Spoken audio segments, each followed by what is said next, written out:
د سیرت النبی صلی الله علیه وسلم 12 پارت د شیخ ادریس په آواز شروع شو د شب معراج واقعه او د غزوه احد واقعه. تیر جمعه د هغې د معراج خبره کړې وه او دې جمعه کې د معراج متعلق څه بعضې خصوصیات او چې نبی علیه السلام مبارک هلته څه لیدلي دي د هغې بیان درته کوم. زما وروڼو ما درته ویلي چې دا سفر د معراج په ډېر لږ وخت کې شوی دی. دومره وخت کې علما وی شوی دی چې نبی علیه السلام تنو بسترې نه پاسېد چې واپس راته نو بستره همغسې ګرمه ولا یخه شوې نه وه او کوم زنځیر چې راغورځولی و دروازه یې کولو کړې وه نو زنځیر ړقېده نو چې واپس راغی نو دا ړقېدلې بند شوي نو همغسې ړقېده. اوس ته به وایې دا څنګه په دومره لږ وخت کې بیت المقدس ته لاړ، په لاره یې پکې ځای په ځای منځونه وکړل، بیت المقدس کې د پیغمبرانو ته مونځ وکړو او ما تېره جمعه ویلي و چې هلته تقریرونه وشو، بیا اسمانونو ته لاړ او په هر اسمان کې د پیغمبرانو سره ملاقاتونه وشو، الله سره ملاقات وشو، جنتونه دوزخونه ولیدل. دا په دومره لږ وخت کې څنګه کېږي؟ دا به ستاړه کې سوال لازم. یا په دې بره چې خطه نو دې بره بعضې خلک اعتراض کوي وی یره بره چې سنګ خطه د دې ځای نه نو لاره کې بعضې ځای کې خلا ده، هوا اکسیجن نشته، بعضې ځای کې یخني ده، ته څنګه په دې لاړ نبي علیه السلام؟ د ټولو نه مضبوط جواب یې دا دی چې دا د نبي علیه السلام لویه معجزه وه او معجزه دې ته وایي چې د پیغمبر نه داسې کار صادر شي چې هغه د عقل او د عادت نه خلاف وي. لکه د حضور پاک د ګوتو مبارکو نه چې اوبه بهېدلې نو ګوتو نه د چې اوبه بهېږي، دا خو د عقل نه خلاف، دا معجزه یا لاس کې به یې کاڼي نیوله او کاڼو به تسبیح وی سبحان الله سبحان الله، نو د کاڼي تسبیح څوک کولی؟ کاڼي له ژبه کم ده او غاښونه کم دي او هغه تسبیحات به صحابه واورېدل، یوازې نبی علیه السلام نه. دا معجزه شوه. یا حضرت عیسی علیه السلام به مړی جمدې که د خدای په اذن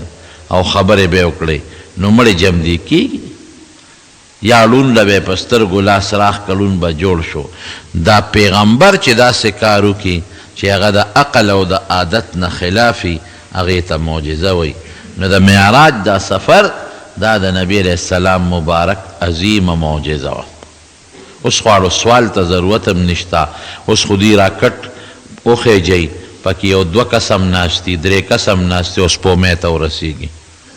ای په خپله وایي سپومۍ ته وختو نو په لاره دا یخه هوا چې ده او د اکسیجن چې نشته، ته ځان له د اکسیجن انتظام کې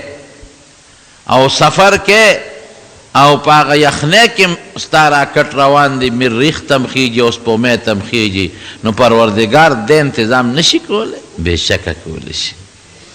د خدای لوی قدرت ته معلومیږي، لوی قدرت. ځکه خو الله قرآن شریف کې فرمایي سبحان الذي اسرا بعبده. سبحان زمونږ دا طالبان وی دا د تعجب په ځای کې استعمالیږي چې یو داسې کار وشي چې هغه انسان ته عجیبه ښکاري نو عرب هغې نه په سبحان تعبیر کوي. سبحان زما عقل خدا نالي چې څومره دومره لږ وخت کې دا لوی سفر څنګه وشو. او د بعضې کافرانو عقل وی یره دا لږ وخت کې د اسمان ته ختل، بیت المقدس ته تلل، دا څنګه په ویښه ارسو شو؟ نو الله وی چې ستا عقل ناقص دی،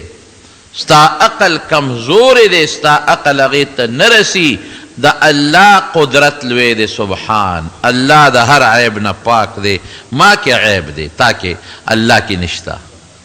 دا د خدای عیب نه دی، دا ستا عیب دی، ستا عقل هغې ته نه رسي. لکه د کب مثال به درکړم، په دریاب کې یو کب دی، نو که دې کب ته وایي چې بار اور دی، نو د کب عقل اورلی نه اخلي. که د ډېره مو وایي چې او کب ته واچی په زړه کې دا خبره چې بار اور دی، اور ګرم دی، نو کب په عقل او د کب په ذهن کې د اور تصور راتلی نشي. کب نه مني دا خبره، خو په یخنۍ کې په اوبو کې منډې تړلی وي، دا اور نه څه خبر دی او د اور د ګرموالي نه څه خبر دی. که ته ډېر وایې چې ګرمي د ګرمي دا وي، په قلار کې نه ګرمي نشته، ګرمۍ نه غریب خبر نه دی او نه د ګرمۍ احساس هغه سره شته دی. نو ستا مثال هم د هغې کب دی چې اوبو کې دریاب کې خو هر څه نه خبر، خو د اوچې د غرونو د کاڼو د دنیا نه نه دی خبر، او نه دا د هغه په عقل کې راتلی شي. نو الله وی ای انسانه ګورې ستا عقل کې نقصان دی، په تا کې عیب دی، ته دا سوچ نشي کولی د معراج د سفر، نو دا عیب ستا دی، ګورې دا د الله نه دی. سبحان الله د هر عیب نه پاک دی. الله چې څه وایي کوي، الله چې څه وایي کولی شي. دا الله لوی قدرت دی او د خپل قدرت لاندې دا دنیا د خدای تابع ده چې الله څه وایي نو کولی شي. الذي اغا الله اسرا بعبده چې د شپې بوتللی وکړل په خپل بنده، د شپې یې بوته. اسرا د شپې سفر ته ویلی کېږي. فسر باهلک، حضرت لوط علیہ السلام ته الله تعالی فرمای فسر باهلک بقطع من اللیل، وی د شپې د خپل بال بچ وباسه. فاسر باهلک، د شپې وباسه. نو اسرا د شپې تلو ته وی. اسرا بعبده، او څوک بوتلل بعبده، خپل بنده بوته. عبد بنده خپل، او عبد څه ته وی؟ روح او جسد، وجود او د روح دواړو مجموعې ته وی. بعضې صحابه کرامو هغې به وی دا معراج په بدن نه دی شوی، وی دا په روح سره شوی دی. لکه خوب کې چې سړی یو خوب اینی، دا د خوب معراج دی، د ویښې نه دی. نبی علیہ السلام وجود مبارک په خپله کوټه کې او په خوب کې دا ټول سفر شوی دی، خوبي سفر و. الله وی نه بعبده، دا د هر چا خپله ریوي. عبد څه ته وایي؟ روح نه دی تللی، بنده تللی دی. بنده د روح او د بدن د دواړو مجموعې ته وایي. او سبحان د تعجب اله انسان اخلي چې بدن او روح دواړه تلي. که یوازې روح تلي دا سره تعجب خبره نه ده. دا روح خو د هر چا سفرونه کوي. ډېر خلک جنت په خوب کې ویني که نه ویني؟ دوزخ ویني په خوب کې، مکه ویني په خوب کې، مدینه په خوب کې ویني. ته اوده دلته په تورنګزو کې پروت او روح دې په امریکا کې چکرې لګوي، په بیت الله کې چکرې لګوي. نو روح خو د هر چا په منډه تړلی دی. دا سره تعجب خبره نه ده. سبحان د تعجب اله راځي چې روح او بدن دواړو سفر کړی دی. اسرا د شپې تلل کړي دي بعبده، بنده خپل، دا روح او بدن دواړه یې بوتلی دي. لیلن، نو اسرا د شپې تلو ته وي. دا لیلن پکې ولې راغی؟ علما وی دې کې اشارت دی چې دا په ډېر لږه شپه کې تللی دی. تنوین د تنکیر د تقلیل دپاره دی. اسرا بعبده، د شپې یې بوتلی دی خپل بنده. روح وجود دواړه ولا بوتلی دی، یوازې روح نه، ځکه تعجب دی. او لیلن لږ د شپې لږه حصه کې، پوټې نه حصه کې دا کار شوی دی. او کم ځای نه بوتلل کړي دي؟ من المسجد الحرام الى المسجد الاقصى، د بیت الله د جومات نه د بیت المقدس جومات پورې. بیت المقدس چې ورته ته وی، هلته یې بوتلی. نو دا خو اسمانونو ته هم تلل شوي دي. د هغې ذکر دلته رانغې د دې دوو جوماتونو ذکر راغی. نبي علیه السلام ته دا خبره ښیي چې یو قبله دې دا ده، بله به د هغې ګوره. دا یو قبله دې دا ده، بله هغه د پیغمبرانو وا قبله به مستی،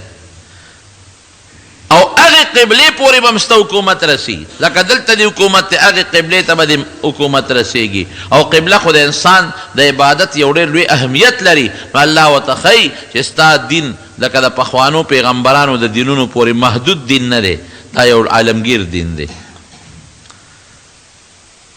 د شپې که تلل وی نو کافرانو به اعتراضونه، که د خوب تلل وی نو کافرانو به دونه اعتراضونه نه وی کړل، هغوی په اعتراضونه وکړل. او بیا د ابو جهل او بعضې داسې د 2-3 ورځو مسلمانانو 2-3 ورځې په اسلام کې شوي وي یا 15 ورځې، هغه مرتد شو واپس. هغې وي دا به څنګه چې دا ویښې تلل شوي دي اسمانونو ته، دا خو زموږ عقل نه مني. نو که دا خوب تلل وي نو د هغې نه څوک مرتد کېږي نه، هغه بیا هر سړی مني. وما اریناکه څنګه دی رؤیا الا الا فتنة للناس د بعضې خلکو دپاره یو لوی فتنه وګرځېدله چې نبی علیه السلام مبارک واپس راغی نو ام هانئ ته الوې ام هانئ وی زه خو توده وې او زه خو د دې خپلې کوټې نه ستا د دې کوټې نه دغسې دوه فرشتې رالې او په مخ وې دومره عجیب و غریب سفر وکړ وی په ویښه وې وی چا تالو نه وی ګوره ولې وی اوس به دا خلک پراپېګنډې در پسې نورې جوړې کړي څوک په یو سوی یو څوک په بل سوی پام کوه چاته غږ ونه کړې نبي علیه السلام وی څنګه حل نه ویم الله بوتلم دا خو عظیمه کارنامه ده ما له خو خدای لوی کرم په ما وکړ لوی احسان یې را باندې وکړه څنګه ونه ویم نو راغی نو ابو جهل ولا د ټولو نه مخکې په مخه ورغی نو ابو جهل ته تپوس کوي وی وایه که نه هلکه نن څه نوې ناشنا ماشنا خبر د سره شته که نشته مذاق یې کو ټوقې کولی نبي علیه السلام وفرمایل ولې نه نوې خبر شته وی څه دی وی بیګا په لږ وخت کې خدای بیت المقدس ته او د بیت المقدس نه بر اسمانونو ته او د اسمانونو نه پورته د الله ملاقات او بیا جنتونو دوزخونه راته خدای ښوولي دي وی دا به په ویښه یې کړم نه په ویښه تللی وی د خلکو مخکې به ووایې هغه مطلب دا و چې دا خو د خلکو مخکې دا خبره د کولو نه ده د خلکو مخکې به ووایې وی او بلکل وی هم د خلکو مخکې بس خلکو ته ابو جهل چغې کړې بس ابو جهل خو خوشحاله چې ودرېږه داسې خبره وکړه چې دا د قابله د منلو نه ده نو دا ټول خلک به ترې بدګمانه شي دا خپل به هم ترې اوس پردي شي دنیا پرې راغونډه کړه راشه که نه وي نن خو دا ملګري نور سوی وی سوی نو نبی علیه السلام ورته دا ټوله قصه وکړه ګوره د خدای پاک پارشي کې حکمتي که پیغمبر علیه السلام داسې وی چې راشه د ما د معراج سفر شوی دی او د هغې بیان کوم نو کافرانو خو په غوږونو کې ګوتې منډلې چته د پیغمبر علیه السلام خبره منله او غوږونه کې به مالوچ ورکول وی جادو را باندې اثر ونه کړي نو خدای والا داسې یو فضا جوړه کړه یو فضا ورته داسې جوړه کړه چې په خپل هغې مطالبه کوي موږ ته وایه او د مسخرې او د ټوکو په بنیاد یې مطالبه کوي نو حضور پاک ورته ټوله قصه وکړه چې قصه یې وکړه نو هغوی لاسونه ټپول شروع کړل او شپیلي والې شروع کړل او خنداګانې شروع کړې وګورئ ورته په دې دومره لږ ساعت کې یو کس ورېږه تپوسونه ترې کوو وی بیت المقدس جومات ته لاړې وی یو نو چې کومو کسان شام ته تلي او د بیت المقدس جومات یې کتلی و هغې ودرېږه موږ درته تپوس کوو څو دروازې وي د جومات د ښار څو دروازې دي د ښار نقشه څنګه ده ښار کې غټې غټې آبادۍ بازارونه څنګه دي خو چې دا تپوس یې د نبي نو بس خلک چپ شو هلکه وی اوس پرې پته ولګي چې ته تللی او که نه تللی وایه اوس حضور پاک فرمایي چې دا تپوسونه یې ما نه شروع کړل نو په ما باندې پریشاني راغله چې خدایا اوس یو سړی د شپې یو ځای ته لاړ شي او صرف 2 رکعاته لمونځ پکې وکړي نو هغه ته دا پته لګي چې د جومات څو دروازې دي او د ښار څو دروازې دي چاته څه پته لګي د شپې لاړ په تیاره کې او په 2 رکعاته لمونځ یې وکړ هغې تاسو موږ سره په دې جومات کې هره جمعه د جمعې مونځ کوئ نو که زه تاسو نه تپوس وکړم چې څو سفرې زموږ په دې حال کې نو ډېرو ته پته نه لګي که نه لګي درته پته نه لګي که دا درته ووایم چې زموږ په دې بره چت کې څو بیمان دي خدای شته څونه مونځونه هم پکې کړي دا پته هم راته نه لګي یو شي ته چې را چا توجه نه نو د هغې نه څوک نه خبر زه را پټکې درته پټکې وی هر سهار یې وی ور ماښام یې روانې که درنه تپوس وکړم چې ستا د دې پټکي څو ولدي کاکا زه د ولونو نه څه خبر یم ما ته څه پته لګي دا چاته پته لګي ایسا چاته پته نه لګي اوس که دا نه دا تپوس وکړم چې کومه کوټه کې سملې زه وایه که نه د هغې کوټې څو لاړې دي د خپلې کوټې لاړې به هم درته نه معلوم انسان چې کوم شي له توجه ورکړي نو هغه ته معلوموي او چې توجه وله ورنه کړي نو خو چاته نه معلومېږي ته پټې کرې شوتل دې پکې وکړه نو زه باړی درته معلومې دي او غنم دې وکرل دنه تپوس کوم څو باړی غنم دي یاره ما نه خو یېري چې څو باړی مې پکې جوړې کړي دي نو نبی علیہ السلام لک سات للاړ هغه ته څه پته وه پریشانه شوم جبریل علیہ السلام راغی ولې پریشانه ګوره د نبی علیہ السلام او د جبریل علیہ السلام ملاقات خو به په معمولي وختونو کې دا تپوسونه چې کیسه به کوم ورته ووایه چې یو جواب در کوم بلکل موږ دله انتظام کوو څنګه انتظام کې وی به دا زمونږ کار دی وی بلکل وایه چې څه تپوس کوی درته ویم نبی علیہ السلام فرمایي بیت المقدس الله راواغېشته او ما ته د مکې مکرمې دا ټول ښار سره د جوماته د مکې مکرمې په یو غر د پاسې راته کېښود قلنا نقشه ورته را مخکې شوه خلکو به په خوا اعتراض کو وی دا ممکنه ده چې خار دې راوړي اوس خو قصه اسانه تا ته په کمپیوټر کې ټول خار ښکاري که نه ښکاري په ټي وي کې راته ټول ټي وي څه کې دی موبایل ته دی ګوره په موبایل کې د ټوله نقشه ښکاري که نه ښکاري ټول خار یې راوړو په دا غر د پاسه یې ورته کېښود دوی به تپوس کو څو دروازې دي د جومات دروازې به ورته راوړې دي لکه تا ته چې په دې کمپیوټر کوم شی راښکاره کېږي چې دوی به څه تپوس کو دومره دروازې دي د ښار څو دروازې دي نقشه ورته ښکاره وه که نه لکه په دا کمپیوټر کې درته هر څه اوړي راوړي که نه هر څه ښکاره دي دومره دروازې دي بازارونه څوري هلته به ورته ښکاره شو دومره بازارونه دي کلی کم طرف ته دی خو جومات په کم طرف خو چې څه تپوس یې کو مخامخ ورته هر څه ښکارېدل د هغې جواب به یې وله ورکو حق حیران شو خدای دا څنګه مسله ده اخره کې پې د الزام ولګو ولید ابن مغیره هغه وی داسې کار دی چې دا جادوګر دی زبردست جادوګر دی خبره یې والا په جادو باندې ختمه کړله حضور پاک ورته وی ودرېږې یو کس پکې دا تپوس وکړو وی ته چې بیت المقدس ته تلې د شام کې دی هغه نو زمونږ قافله چې شام ته تلې ده کم ځای وه د ټوقو په بنیاد مسخره کول او ټوقې کولې نبي علیه السلام مبارک پورې نبي علیه السلام ورته د هغې جواب هم ورکړ وی ستاسو قافله د شام را روانه ده او 3 ورځې پس به د چهارشنبې شپې نه مخکې دلته را رسېږي او وی زه درته د هغې یو نښه مخیمه وی یو خړ اوښ تې مخکې دی خړ اوښ د ټولې قافلې نه او په هغه خړ اوښ باندې 2 بوجۍ بار دي یو انډې یو طرف ته دی د بوجۍ او بل انډې بل طرف ته دی او دې قافلې والا نه تپوس وکړې چې زه تلم نو پلانکي ځای کې یو اوښ ورک شوی و نو ورپسې ګرځېدل نو هغه اوښ یې را پیدا کړ دا تپوس ته وکړې چې پلانکي ځای کې درنه اوښ ورک شوی و که نور ورک شوی وی زمونږ دویمه قافله وی ستاسو دویمه قافله پلانکي ځای کې روانه وه او وی د هغې نه ته الویم وی زما براق د هغې خوا کې په منډه تیر شو نو یو اوښ د هغې ویرېد نو را پرېوت نو خپۍ ماته شوه د هغې قافلې او په هغه قافله کې زه ودرېدم نو د پلانکي سړي په اوښ باندې اوبه پرتې وې په کوزه کې نو هغه اوبه مې راواغېشتې هغه مې وڅکلې زه تپوس ترې وسو کې چې قافلې م راشي چې دې قافلې راورسېدلې نو دوی د قافلو والا نه معلومات وکړل چې هلکه تاسو ته څه ناشنا څه مسله خو نه ده پېښه ما یو قافلې ورته وی وی ناشنا مسله خو پېښه ده وی څه اوښ خو دنه نو ورک شوی وی پلانکي ځای کې دنه اوښ ورک شوی و نو هم پیدا که بیا او همغه ایرو رنګې خړ اوښ تې مخکې را روان و 2 بوجۍ پې د پاسه بار وې او د هغه بلې قافلې نه تپوس وکړه وی تاسو ته څه نوې ناشنا خو نه وه پېښه وی نه نور خو څه خو یو اوښ ویرېده او را پرېوته او خپۍ ماته شوه چې د چوبه نبي علیه السلام څکلې وې د هغه نه تپوس وکړه وی هلکه ستا اوبه یاره وی نور نه یم خبر خو کوزه کې را سره اوبه وې په لوښي کې ځان سره مې په اوښ تړلې وې وی چې بیا مې جس شو چې مې وکتې اوبه پکې نه وې مې چې دا اوبه څه شوې وی ما وی چې توی شوې خو هم نه دي که کته اوچه ده او ما څکلې نه دي دا به هوا سره اوچې شوي نو بیا مې چې دونه اوبه خو په هوا هم نه اوچېږي نبي علیه السلام ورته وی دا خو د کلي خلک وو یو بل سره که کافر وو نو د بعضې کافرانو د نبي علیه السلام منځ کې خپل تعلقات هم وو اوبه د نبي ما څکلې دي دا خبرونه یې مې ورته ووې سره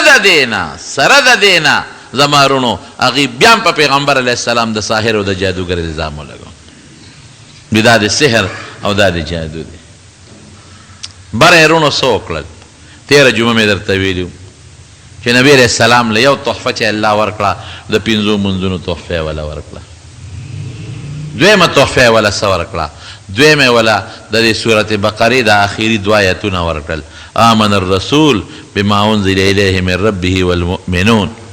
دا د عقیدې متعلقه تحفه ده او بیا رستو لا یکلف الله نفسا الا وسعها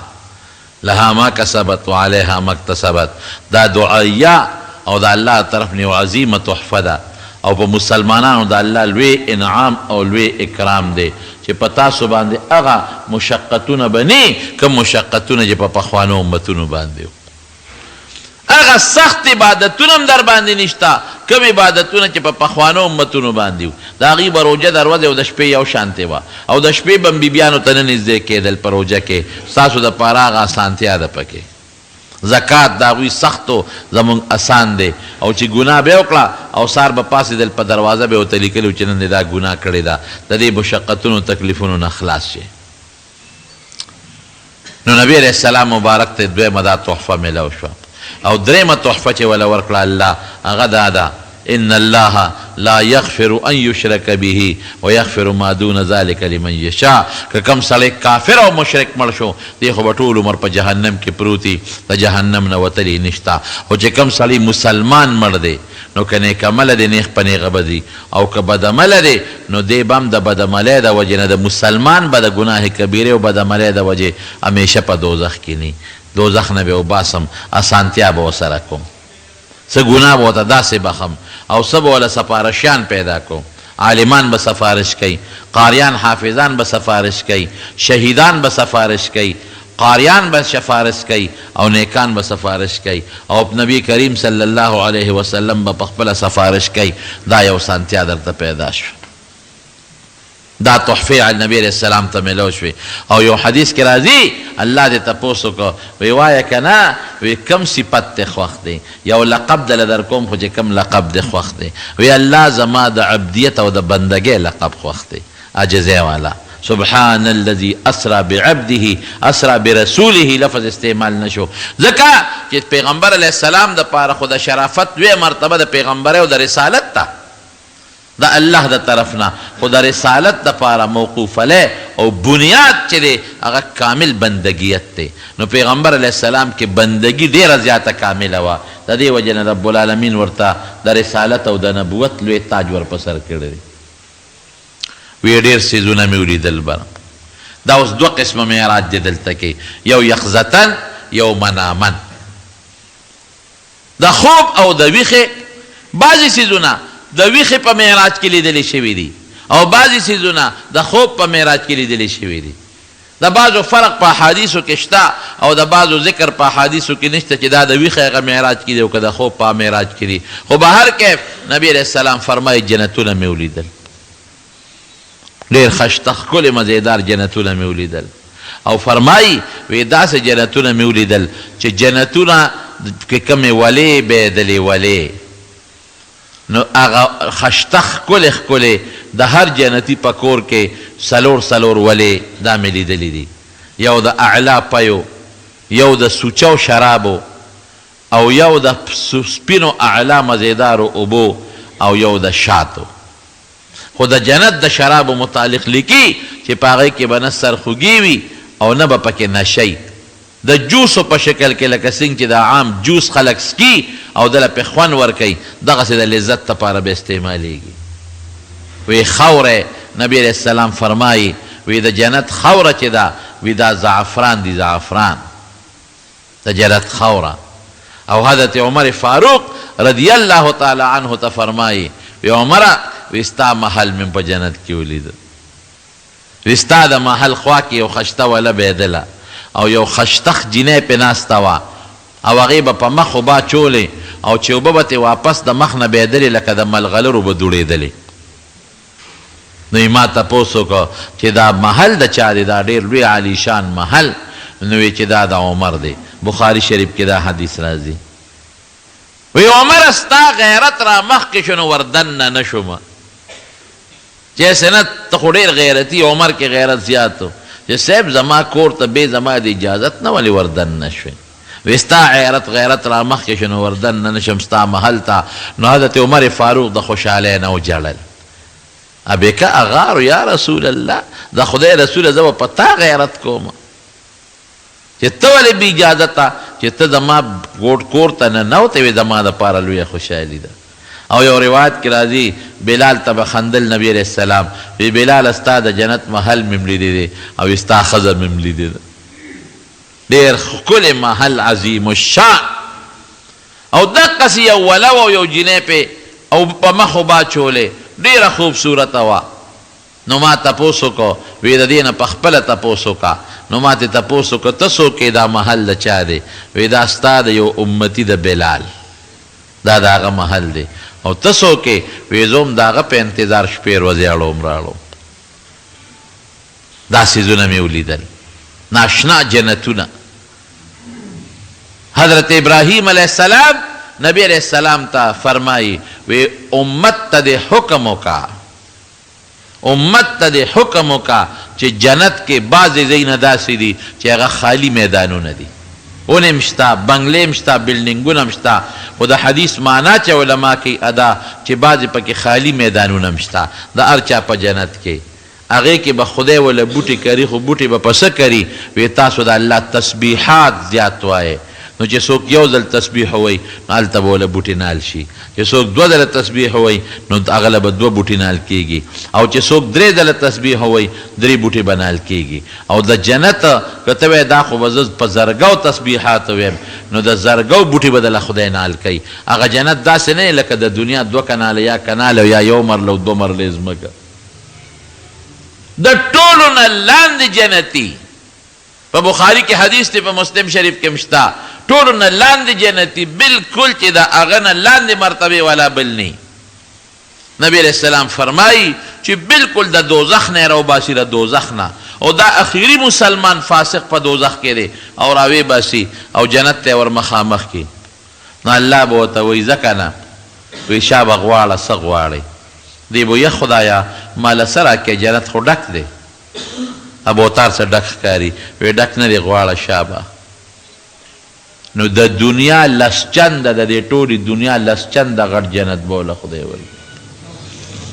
دا دنیا چې لس چنده را یو ځای کړي دونه به وله خدای ورکړي ولې هلته داسې ژوند خو نه لکه ستا چې دا دلته کم ژوند دی هلته به درته هغه همره کوټې شی ښکاري د هغې داسې مثال دی لکه یو میږي ته ستا د دوه کناله کور ټوله دنیا ښکاري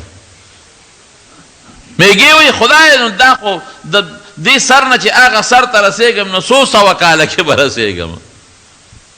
میږي ته ستا دا کور یو لویه دنیا ښکاري لیکن تا ته پوټینی شی ښکاري دغه رنګې دلته چې موږ د جنت تصور کوو موږ ته ځان د میږو په شکل ښکاري او جنت راته یو لوی حیثیت ښکاري او چې هلته ورسېږي نو حیثیت په دې بیا بدلي د سترګې په رب کې به یو ځای ته رسېږي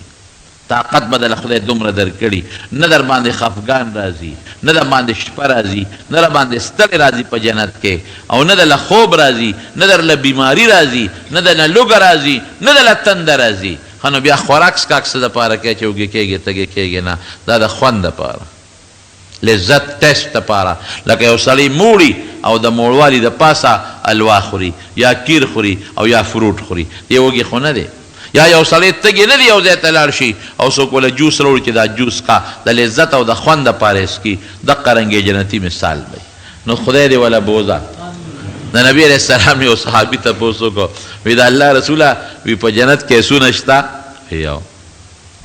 خو د دنیا د اس په شانتې نه وی د سور یاقوت اسبی وزرې به وي او چې ته پې سور شي چې کم خوا رسېږي هلته به پې ورسېږي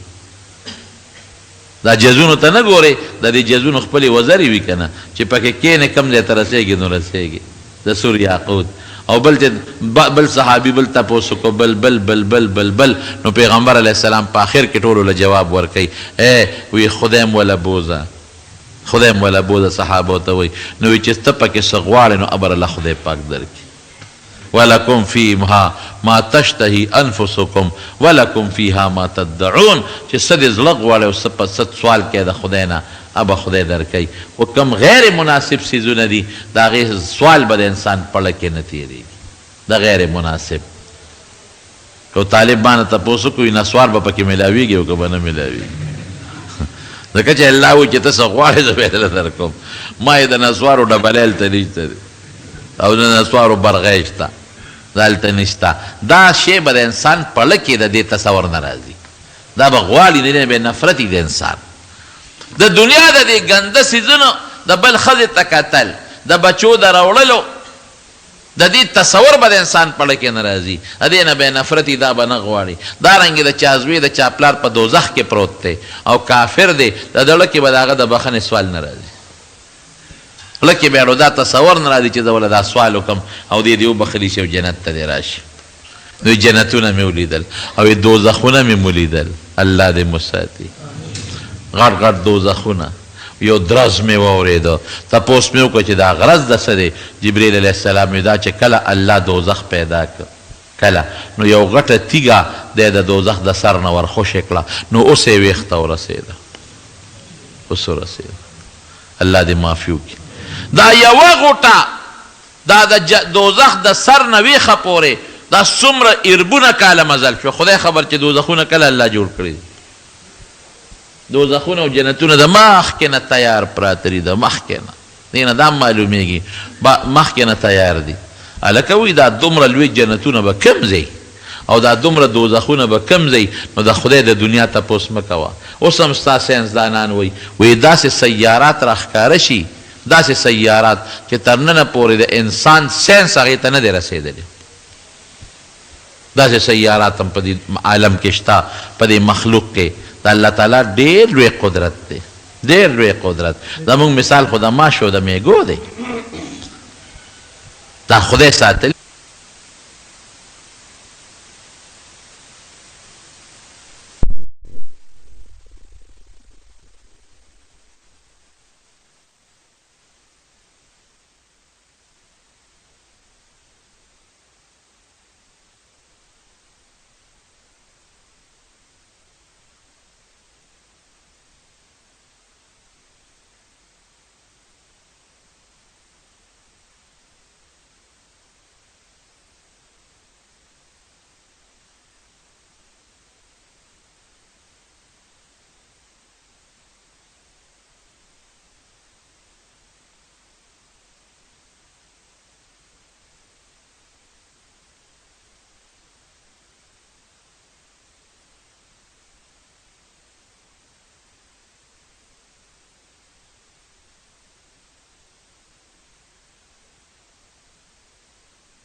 ګوتې وروړې او درته نه خبر یو وزندار شی پکې محفوظ پکې پرته ده دقه رنګې الله تعالی په وی داسې بعضې د قبر عذابونه مته خدای پاک بل یو سړی دی هغه سره یو غټ کاڼی دی هغه اوچت کې او د دې سړي د کپرې لی راوبری وی دا سر یې چخڼې شي چخڼې ریچې شي او دا کاڼې ټوپ کې هلته ودانګي سړی بیا ورشي کاڼي پسې چې راوړي یې د ده سر بیا جوړ شوي نو بیا یې پیولي نو بیا سر چې پړ شي نو کاڼی بیا ټوپ کی دی بیا ورشي کاڼي پسې یا کاڼی راوړي سر یې بیا جوړ شوي نو بیا یې ولي او دی ورته غټې غټې چغې وباسي نبي علیه السلام دې تپوس وکړو وي دا څوک دی وي ته راځه مخکې به خبرې کوو بل سړی مې ولید چې د هغه په دې وخت کې یو چاړه ورکړي یو کراکونډه تاو چاړه او اول په دې وخت کې ورکړي او د سټه پورې ولا دا وخت کې وشلی دی ورته چغې وباسي او بیا ولا دا چاړه دی بل وخت کې ورکړي دې سټه پورې ولا وشلی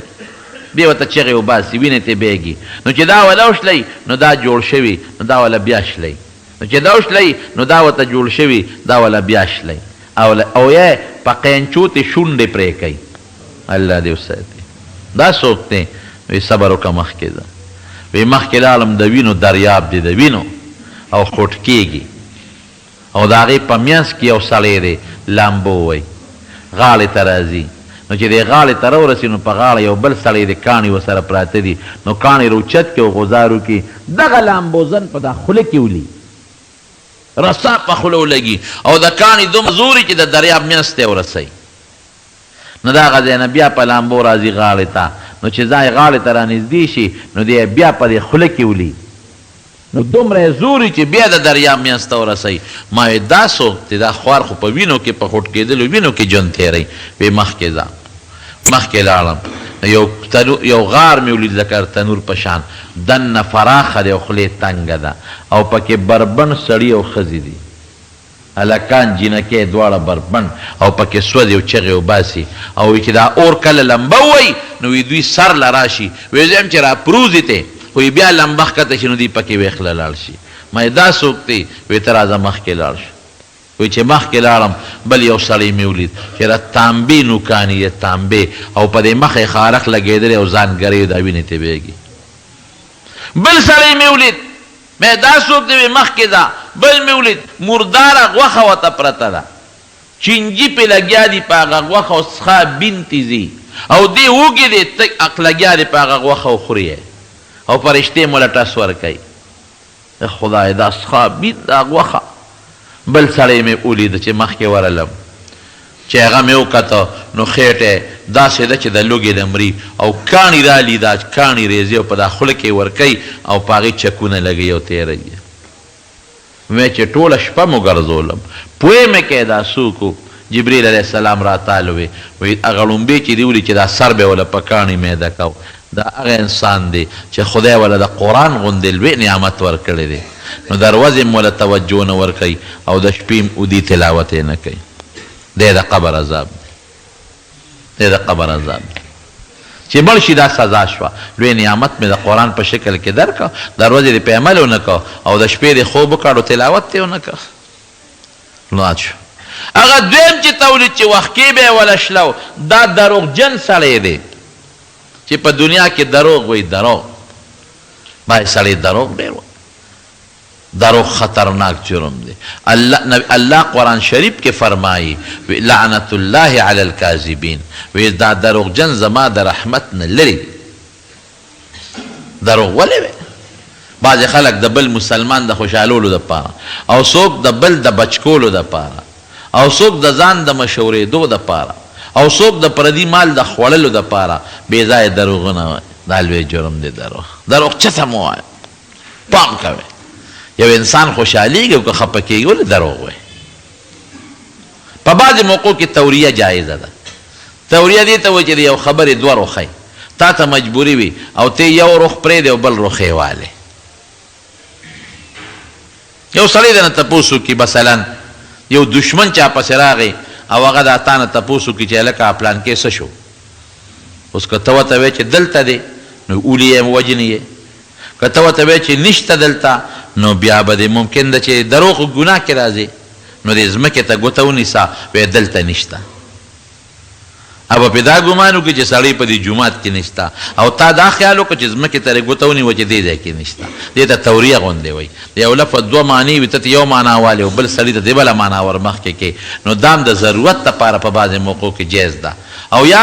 یو څو ځایونو کې دروغ نورو ځایونو کې هم جایز دي یو هغه وخت کې چې جهاد لځې د جهاد په میدان کې دشمن ته دروغ ویلی شي چې ځان ته بچ کړي هغه راګیر کړي او دویمه موقع دروغو د دوو مسلمانانو چې روغه کې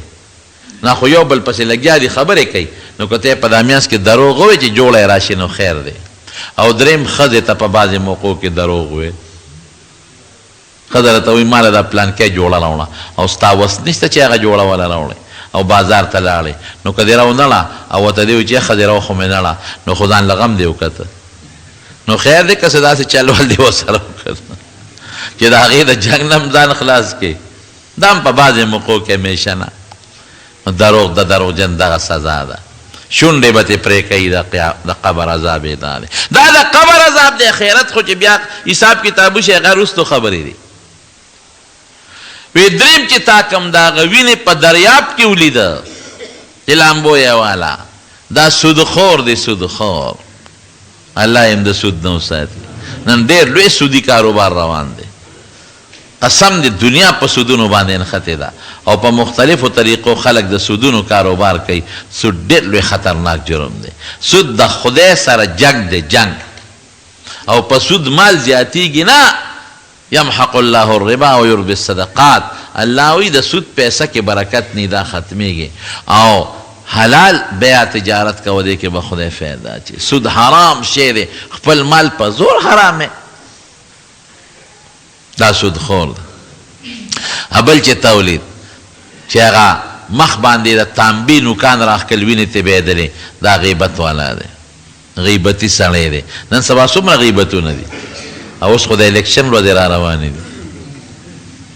ګټه به د لیډرانو وي او اخرت پې ځان نه خرابې څوک به د یو غیبت کوي یو څوک به د غیبت کوي په لوی غم او په لوی قهر دا خلک اخته دي څوک به د یو غیبت او څوک د بل غیبت او یادو ساتئ ورونو د دې لیډرانو په سر یو بل سره جنګونه مه کوئ دا یو بل سره په اسمبلو کې بیا خاندي هلته ګپې چپې لګوي ګول هلته ښه یو بل سره درونو په شان ژوند تېروي او د یو بل په غم خادو کې ناست پاست یو بل سره او دا ټول غټ لیډران د یو بل رشته داران دي ګورئ هلته یوي یو بل سره او تا جنګئ د چا په جنډه جنګي د چا په جلسه جنګي څوک د یو لیډر ښه وایي څوک تاسو له لیډر څه درکوي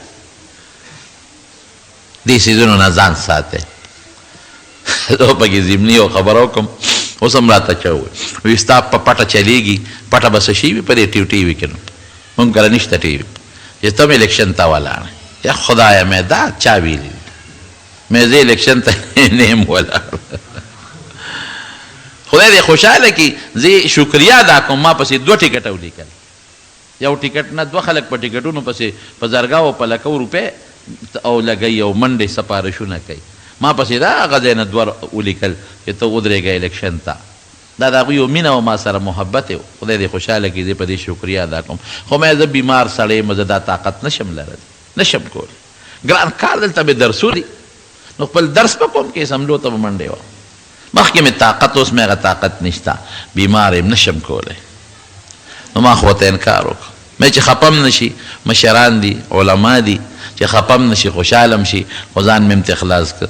خو بیا هم پته نه لګي دا ټي ویګانو والا پته نشته دی نه مې داخله کړې ده او نه مې څه بل څه کړي دي خو بیا هم راپسې دا دغه پراپیګنډې شروع کړي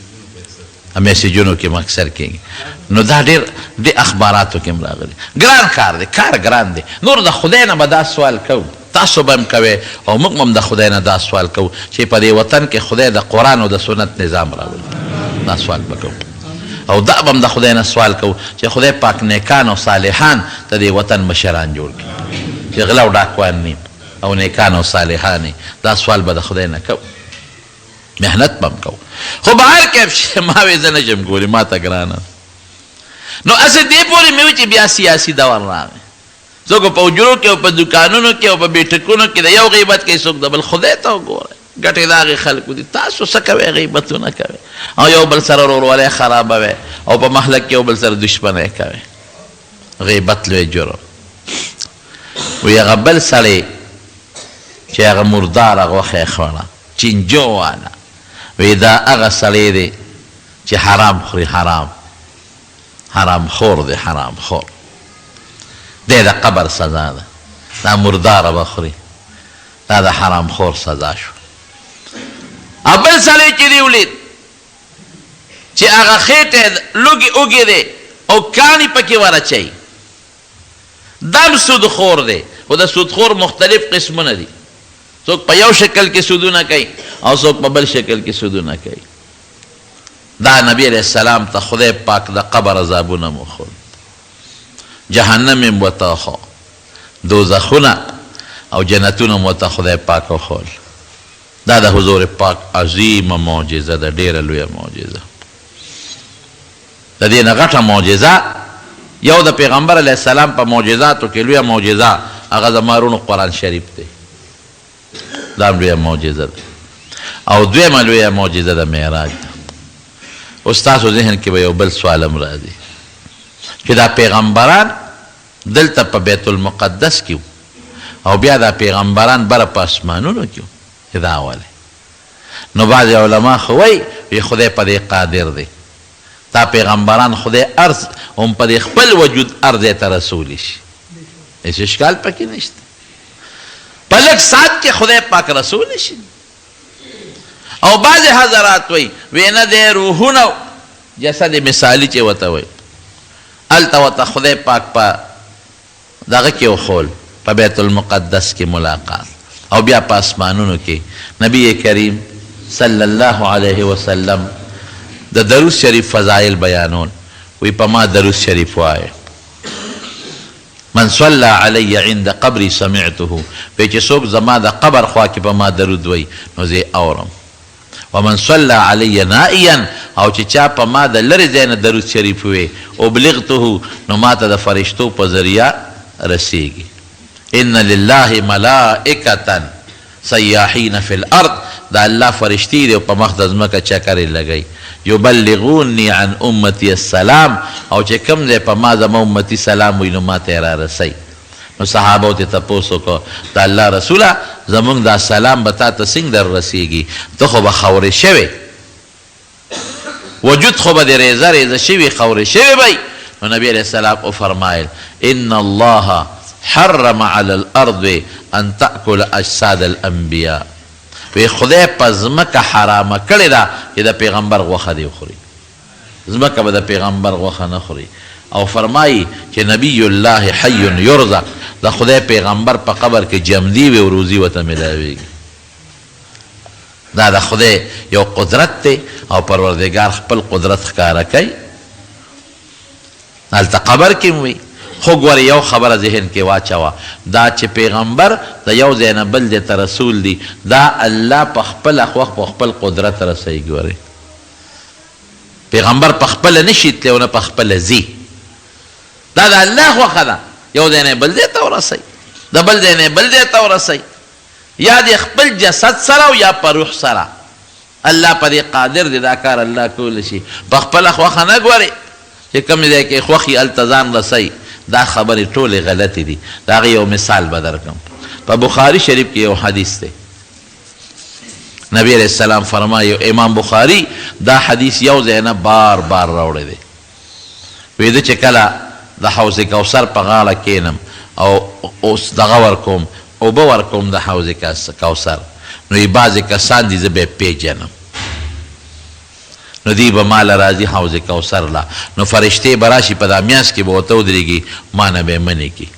زه به ورته یم چې اصحابي وفي روایت اصحابي اصحابي ته خو زما ملګري دي دا خو مې ملګري دي را پرېږدی چې اوبه وله ورکم نو فرشتې به وی تا ته پته نه لګي وما یدریک تا ته نه خبر انهم بد دی خپل دین بدل کړی دی لن یزالوا مرتدین علی اعقابهم منذ فارقتهم وی چې ته کله را جدا شوی نو دی خپل دین بدل کړی دی مرتد شوی دی دا یو څو کسانو چې هغوی د یو څو ورځو مسلمانانو اسلام یې راوړی خو چې نبی علیه السلام وفات شو نو هغوی واپس مرتد شو کچه د یو څو ورځو مسلمانانو د یو څو ورځو کچه واپس مرتد شو نه دا هغه خلک دي چې ستا د وفات نه پس واپس تللی دي مرتد شوي دي د نبي علیه السلام په وفات بعضې کسان دا کچه کچه مسلمانان د 2-3 ورځو دا واپس مرتد شو وایي ښه دا څنګه پیغمبر دی چې دی مري مونږ خو یې دی به نه مري لاړ مرتد شو نو نبي علیه السلام فرمایي چې زه به داسې وویم کما قال العبد فاقول کما قال العبد الصالح عیسی علیه السلام چې څنګه وایي زه به داسې وویم وكنت عليهم شهيدا ما دمت فيهم فلما توفيتني كنت انت الرقيب عليهم چې تر څو زه په دنیا کې دې سره موجودم نو زه خو ته خبروم نو دا خو ما د خپلې پوهې خبره وکړه زما وخت کې دا مسلمانانو او چې تا زه بیا قبض کړم وفات ته کړم نو بیا ته خدای ته خبر زه ته نه یم خبر نو که د پیغمبر علیه السلام په خپل اختیار دنیا ته راتلی شي په خپل اختیار نو بیا د خپلو ملګرو نه ولې نو خبر بینیم خبر دا د خدای خوښه ده چې کم خواته رسی او کم خواته نه رسی روح یوازې روح هم ولا رسول شي او روح او بدن دواړه مرته رسول شي خلا یو څو پیغمبرانو سره ملاقات ولې شو حضرت آدم علیه السلام سره پیغمبران خو ډیر دي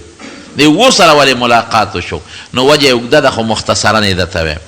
آدم علیه السلام سره ځکه لومبې ملاقات وشو چې دا ستا نیکه دی ښه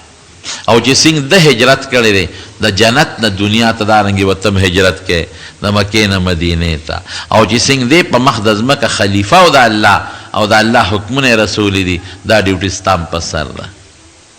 او بیا په دویم اسمان کې حضرت عیسی او یحیی علیه السلام سره ملاقات وشو دی ولې غوره کړل عیسی علیه السلام دې کې دې خبرې ته اشارت دی چې څنګه عیسی علیه السلام په مخ د ځمکه ګرځېدلی دی او د خدای د دین د دعوت په سلسله کې دارنګې به تم چکرې لګې او ګرځې به او چې څنګه د عیسی علیه السلام دشمني شوې ده نو ستا به هم دشمني کېږي دشمنان به دې جوړېږي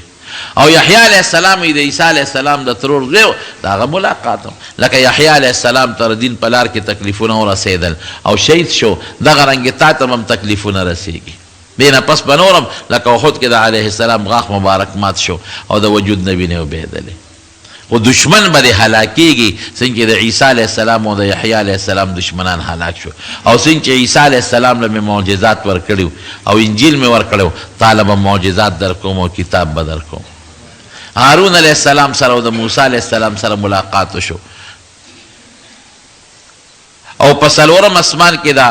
په درېیم اسمان کې د یوسف علیه السلام سره وشو دې کې دې ته اشارت دی چې څنګه د یوسف علیه السلام رونه د یوسف علیه السلام مخالف وو خو آخره کې خدای پاک برې یوسف علیه السلام لور کړونې تابع شو دارنګې به ستا قوم ستا مخالف ګرځي بیا به د آخره کې تابع کېږي او د موسی علیه السلام او د هارون علیه السلام څنګه چې موسی علیه السلام قوم دشمني ورسره وکړه او خدای ته موسی علیه السلام بچ کړه قوم یې غرق کړه دارنګې ستا خلک به هم دشمني کوي او چې څوک د مخالفت کوي غرق کېږي به او د هارون علیه السلام چې څنګه موسی علیه السلام کوه طور ته لاړ او هارون علیه السلام قوم د هغه ونه منه او د سخي عبادت یې وکړه او بیا موسی علیه السلام راغی چې چا د سخي عبادت کړو هغوی له سزا ورکړه دقه رنګې ستا د دشمنان ابوجهل او دې خلکو له به هم خدای سزا ورکوي او بیا اخره کې ابراهیم علیه السلام سره ملاقات وشو دې کې هم دې ته اشارت دی چې ته په دین کې او په شرایع او په اصولو کې به د ابراهیم علیه السلام تابع وې او هغه بیت المعمور ته ډډه والې وه نو اشارت دې ته دی چې څنګه هغه بیت الله هم د ابراهیم علیه السلام د لاس جوړ شوی دی که نه نو ستا د بیت الله غلبه به هم راځي او چې څنګه د بیت المعمور طوافونه کېږي او عبادت کېږي دغه رنګې به ستا د بیت الله په ډېر لوی تعداد کې به خدای پاک دا خلک مؤمنان جوړوي او د عبادت به کېږي دا څیزونه نبي علیه السلام ته خدای پاک وښول زما ورونو یو خدا د حضور پاک ډېره لوی عظیمه معجزه وه ډېره لویه معجزه نمبر 1 او دویم د خدای لوی حکمت پکې ده چې الله سره ملاقات هم وشو او بل دا چې څوک چاته تقریر کوي او شی لیدلی نه لکه حج چا نه کړی او د حج بیان کوي او چې چا حج کړی او د حج بیان کوي دواړو کې فرق شته که نشته نو چې جنتونه او دوزخونه وویني او اسمانونه او فرشتې وویني او پیغمبران وویني او بیا بیان کوي نو دا به بیا ډېر تاثیر وکړي په خلکو کې لیدلی شوی لیس الخبر کالمعاینه په سترګو لیدل جدا شی دی او چې لیدلی نه خبر ورکوي هغه جدا شی دی او بل د حضور پاک چې مکې خلکو کم تکلیفونه ورکړل او کم سختۍ پې تېرې شوې نو دا د هغې په مقابله کې وله خدای پاک یو لوی نعم البدل ورکړ یو انعام وله خدای پاک ورکړ دا عظیمه معجزه ده د نبی کریم صلی الله علیه وسلم دا معجزه د نورو خلکو نشته حضرت عیسی علیه السلام الله اسمان ته پورته کړی خو څلورم اسمان کې دی او زمونږ عقیده ده چې جمدې ناست دی او د قیامت نه مخکې به یې خدای پاک راکوزوي او د نبی علیه السلام د شریعت مطابق به دی خپلې فیصلې کوي او خپل عمل به کوي او بیا به وفات کیږي او د پیغمبر علیه السلام په کومه کوټه کې چې دفن دی نو په هغې کې یو قبر دی خالي دی هغې کې به دفن کیږي دا عظیمه معجزه شوه او د پیغمبر علیه السلام لوی شان ته خدای معلوم کړ زمونږ د الله د نبی علیه السلام په نقش قدم باندې عمل نصیب وګرځولی او خدای د پیغمبر علیه السلام تابع جوړ کړي د نبی کریم صلی الله علیه وسلم د سیرت پاک بیانونه مې شروع کړو او د غزوه بدر چې کوم مشهور غزا لومبه د نبی علیہ السلام شوی د هغې بیان مې کړو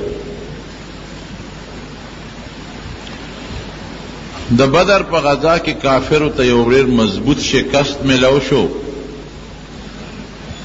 ما درته ویلي و چې اویا غټ غټ سرداران یې پکې مردار شو نو د مکې کافر په شمیر کې زیات و د مسلمان نه او ټول مسلح او بیم دومره خطرناک شکست مونته نو دی ډېر زیات په هغې خفه او پریشانه دغه زمانه کې د مکې چې کوم سردار و ابو سفیان یې نوم وروستو مسلمان شوی دی ډېر زیات پریشان و هغه د بدر نه پس قسم وخوړو چونکې خو تجارتي قافلې سالارو جنگ کې شریک شوی نو هغه قسم وخوړو وی تر څو چې ما د مسلمانانو نه دا بدل نه اغشته هغه پورې به زه نوې جامې نه اچوم غسل به نه کوم بیبي ته به نږدې کېږم نه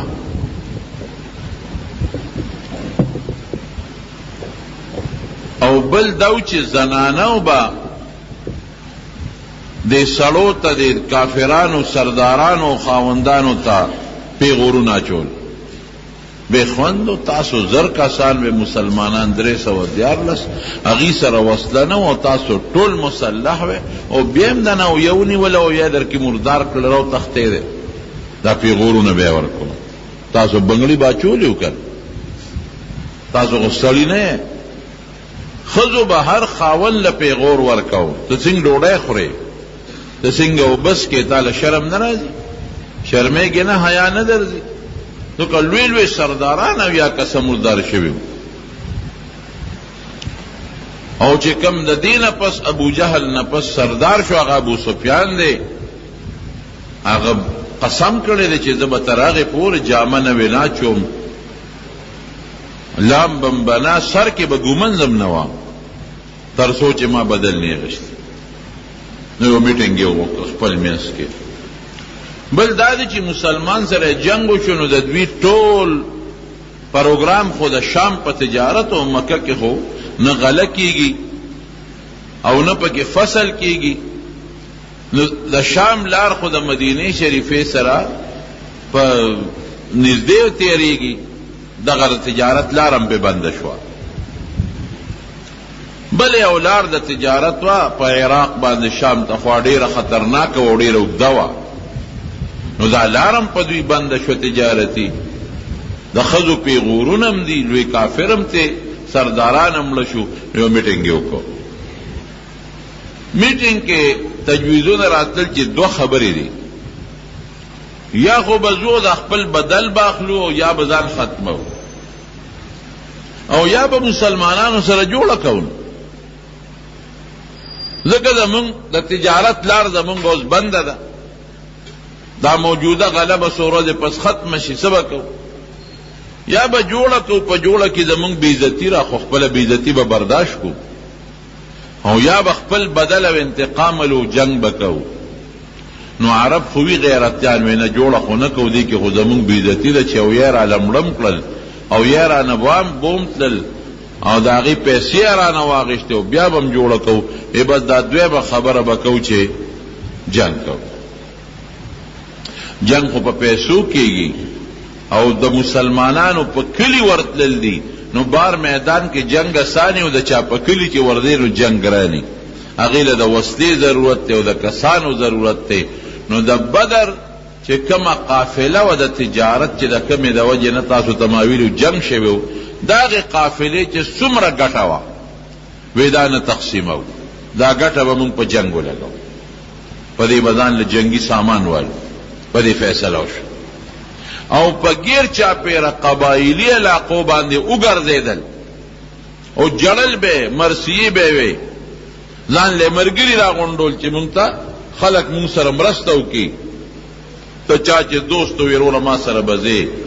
د چا به پلار و د چا به د هغه دوست به و د چا به رشته دار و د 3,000 لښکر دی په مکه کې تیار کړ او ځان سره ښځې روانې کړې زنانې دې دپاره روانې کړې چې یو خو د زنانو د وجې به مونږ جنګ ښه تیز کوو ولې که مونږ تښتو نو مسلمانان به رانه ښځې بوځي لوڼه به رانه بوځي نو د دې ښځو لوڼو د وجې نه به مونږه لږ په غیرت کې راځو نو مونږ به مضبوط جنګ کوو او بل د ښځو به ورته مرثیې او سندرې وې او د بدر د هغه مړو مرثیې به وې نو دوی به راکې جوش پیدا کوي دا فیصله وکړله حضرت عباس رضی الله عنه دغه وخت په مکه کې و پټ مسلمانو ښکاری غږ نه کو هغه یو خط ولیږه نبی علیه السلام له راولېږه یو قاصد له خط ورکو وی چې څومره تیز تللی شي نو دا به مدینې منورې ته ځې او زما ورواره ته حضور پاک ته به دا خط ورکې خط نبی علیه السلام ته راورسېد خط کې ورته حضرت عباس رضی الله عنه ټول تفصیل لیکلی چې صاحب ډېر مضبوط تیاری یې کړی دی تقریبا 3,000 کسان دي ټول مسلح دي او پریدي نه بس ځانونه وجني یا به تاسو وجني ځکه ځان سره لوڼه او ښځې روانې کړي دي د عتبه لور وه او د هغې نوم هنده و عتبه د مکې په سردارانو کې لوی سردار و بدر کې مردار و رور مردار شوی و شیبه د عتبه زوی مردار شوی و ولید نو دا هنده د عتبه لور د پلار تره رور دی مړو دام ډېره پیش وه بادره ښځه وه او د موجوده چې کوم د مکې سردار و حضرت ابو سفیان د هغه ښه بیبي وه هغې وې زم ښځې ځان سره روانې کړه په ډېر لوی جوش کې روان دي حضور پاک مبارک ته چې خط راورسېده هغه په مسجد نبوي کې د خپلو ملګرو میټینګ راوغوښت کم چې نوجوانان لکانو بعض بدر کې نو شریک او د بدر د غزا په قرآن شریف کې کم فضیلتونه رالل او بیا د بدر د شهداو چې کم فضیلتونه قرآن شریف کې رالل لا تحسبن الذين قتلوا في سبيل الله اموات د خدای لار کې چې کم خلق مړه دي دوی ته مړه مو وایه بل احیاء عند ربهم یرزقون دا جمدی دي خدای سره دي روزي ولا خدای ورکوي داسې نور ناشنا د بدر د شهیدانو د غازیانو متعلق په قرآن شریف کې آیتونه نازل شو نو چې کوم نوجوانانو هغوی جوش کیو هغوی وی سیب باروزو ورته میدان ته ولوزو جنگ کو که مو ګټه وکړه بیا زمونږ فتح مومون ته بیا زمونږ ګټه ده او که مونږ مړه شو نو بیا زمونږ ګټه د شهادت دی د مسلمان په دواړو کې خیر بعضې کسانو رای دا و چې نه صاحب نوزو هغوی ډېر ګڼ دي او ټول مسلح دي او مونږ به په دې خپل کلي مدینه منوره کې پاتې شو نوزو بار ته که دوی به راشي بار به موده دیری اخر به تنګ شي واپس به ځي او که په کلي حمله وکړه نو مونږ به دروازې ځان سره پسې بندې کړو او په کوټو به ورته وخېږو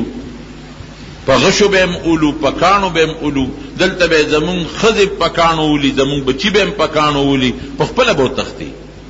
په لارو کوڅو کې به خواره واره وي، تر کومې پورې به دوی یو ځای وي. مونږ به ورسره په تورو جنګو کو، ښځې به په کاڼو اولي، تښتي به. دې مشوره کې عبدالله ابن ابی چې کوم د منافقانو لوی سردار دی اپکې موجود دی. دی خو منافق ظاهر کې ځان مسلمان ښکاره کړی و، منافق دین په مشوره کې موجود دی. هم وایي چې صاحب زمونږ یو زوړ عادت دی چې په مونږ مدینه چا معامله کړې ده او مونږ بار اوتیو نو مونږ ماته مونته ده، او که په کلي څوک راغلی دی نو مونږ ګټه کړې ده، نو نوځو. څوک وایي اوځو، څوک وایي نوځو. مدینه منوره کې دا میټینګ دی مسجد نبوي کې، حضور پاک مبارک پاسېدل او غږ یې ونه کور ته ننوت. چې ننوت صحابه وایي مونږ غلطي وکړه. پکار دا و چې مونږ نبي علیه السلام ته خپله خبره سپارلې وه چې صاحب ستا چې څه خوښه یې هغسې کوه. نو مونږ خپل منځ کې څوک وایي زه څوک وایي نه ده، او نبي علیه السلام هم اړو پرېنښود چې هغه خپله ری ښکاره کړي. دې کې حضور پاک زغرې چولې وي دوه او راووته. وی صاحب مونږ معافي غواړو، مونږ تا لاړو، اختیار د مشورې در نه کړه، خپلې فیصلې مو وکړې، خپلې رای مو ښکاره کړې. صاحب چې ستا څنګه خوښه یې هغه وکړه. کوی چې وځو نو ځو، او کوی چې نه پاتې کېږو دلته نو هم پاتې کېږو. نبی علیہ السلام وفرمایل وی پیغمبر چې کله زغره واچوي هله به یې کوزوي چې جنګ وشي. مو زغره اچولې او د الله نوم به والو، د الله نه به امداد وغواړو. انشاءالله الله به مونږ له مرسته کوي، مدد به کوي. څنګه چې په بدر کې مونږ بې سر و سامان و هیڅ هم نو، رب العالمین زمونږ مدد کړی دی. دې کې به الله زمونږ مدد کوي. ځای کې ځو د زرو کسانو صحابه و لښکر د مدینې منورې نه راووت. کافر 3,000 دي، مسلمانان 1000 دي. د مدینې منورې نه چې راووتل یو ځای دی، اوس په هغې یو جومات جوړ شوی دی، مسجد مستراح ورته وایي. حضور پاک هلته لږه دمه وکړه او د خپل لښکر معاینه وکړه او اعلان یې وکړ وی چې کم انسان د 15 کالو نه عمر کمی ادي واپس شي، که بالغ دی او که نابالغ دی، خو 15 کلن به ما سره په جهاد کې شرکت کوي، او چې د 15 کالو نه عمر کمی ادي واپس لاړ شي. نو چې چا عمر 14 14 هغه واپس کړ. یو صحابي دی حضرت رافع ابن خدیج رضی الله عنه، کله چې حضور پاک داسې په لښکر نظر اچاو نو دی په خپو په دې نوکو ودرېد او ځان یې داسې اوچت کړ چې ماونه باسي، او جنگ کې مې پرېږدي. په دې نوکو شو ځان یې اوچت کړ. نو پیغمبر علیه السلام پې تیر شو او دې خو ځان یې لوړ ښکاره کړی نو ویې نه ویسته. نو حضرت یو بل صحابي دی حضرت سمره ابن جندب رضی الله عنه، هغه د صف نه میدان ته راووتو. وی دا الله رسوله وی زه دې واپس کم او رافع دې پرېښود، ما هم ځان سره بوځه. نبي اسلام هم حیران شو. وی صاحب زه پې تکړه یم، ګنې واله دې په پردونو راشي،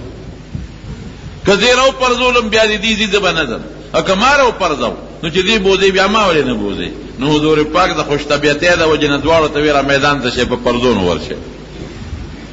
چې دواړه سره په پردونو شو نو دا سموره ابن جندب لګي شو، هغه رافع یې راوپرځو. وی وګوره صاحب راو مې پرځو چې دله دې اجازت ورکړه، ماله به مې اجازت راکړې. وی ښه ده ته هم پکې راځه. دومره شوق و په هلکانو کې، 14 کلنه هلکانو کې دومره شوق و او دومره د هغې په زړه کې هغه جذبه وه، دومره د هغې په زړه کې هغه مینه وه، هغه محبت و، او د حضور پاک سره مینه وه. حضور پاک لال د احد غر د مدینې منورې سره نن سبا د مدینې په حدودو کې داخل دی. هغه زمانه کې د مدینې شریفې نه 3-4 کیلومتره بعد اوس خو بالکل مخامخ دی، اوږد غټ غر دی، مشرقي او مغربي جانب کې تقریبا 4 میله اوږد دی، پر شمالي جنوبي کې هم غټ دی، خو په مشرقي مغربي جانب کې 4 کیلومیټر اوږد غر دی. کافران راغلي د دې غر په خوا کې پراته ځان له خیمې خښې کړې وې او چې کوم اعلا د اوبو ځای نه هغه هغوی نیولي مخکې نه راغلي. نبی علیہ السلام چې څنګه احد ته ورسېده، د احد دې غر ته، نو نبی علیہ السلام مبارک د خپل لښکر ترتیب برابر کړ. بادشاہ د مسلمانانو یا جرنیل دی به خپل لښکر برابري او هغې له به هدایات ورکوي. نو هغه محل وقوع داسې وه چې یو طرف ته د احد لوی غر دی، چت غټ غر دی، په هغې د بل طرف د راختواړو څه امکان نشته، لوی غر دی. بل طرف ته یو رکوټې غوندې غونډۍ ده، د هغه غونډۍ په خوا کې یو خوړ دی، اوس هم خوړ شته، پل پې تیر شوی دی، باراني اوبه پکې ځي. هغه زمانه کې هم پکې باراني اوبه تلې، اوس هم پکې باراني اوبه ځي، خو هغه وخت کې ډېر جور و. اوس هغه مره جور نه دی، ځکه دا شګو مګو سره د بارانونو د سیلابونو سره ډک شوی دی. هغه زمانه کې ډېر جور. نو نبی علیہ السلام او کافران خو مخامخ یو میدان کې دیرو. نو حضور پاک ویریده چې اسنه زه د کافرو سره په جنگ شم او دا کافر په دې خوړ کې چتا پټ راشي او د شانه په مونږ حمله ونه کړي. نو 50 کسان د غشو ویشتونکو والا تیرانداز مقرر کړل. مشر یې والا عبدالله ابن جبیر رضی الله عنه کو او هغې یې په هغه وړه غونډۍ باندې کینول، دې دپاره چې ستاسو د دې غونډۍ په دې ویښ کې چې دا کم خوړ دی تاسو به مهرباني کوئ د دې خوړ څوکۍ به کوئ، چې اسنه په دې خوړ کې پټ چې د کافر راشي د شانه په مونږ حمله ونه کړي. نو تاسو او د کافرو سکیم هم دا و، هغې داسې ځای نیولی و چې مسلمانان په داسې علاقه مونږ سره په جنگ شي نو مونږ به یو رساله تیاره کړې وه د اسونو لښکر. او خالد ابن ولید هغه زمانه کې لا کافر و،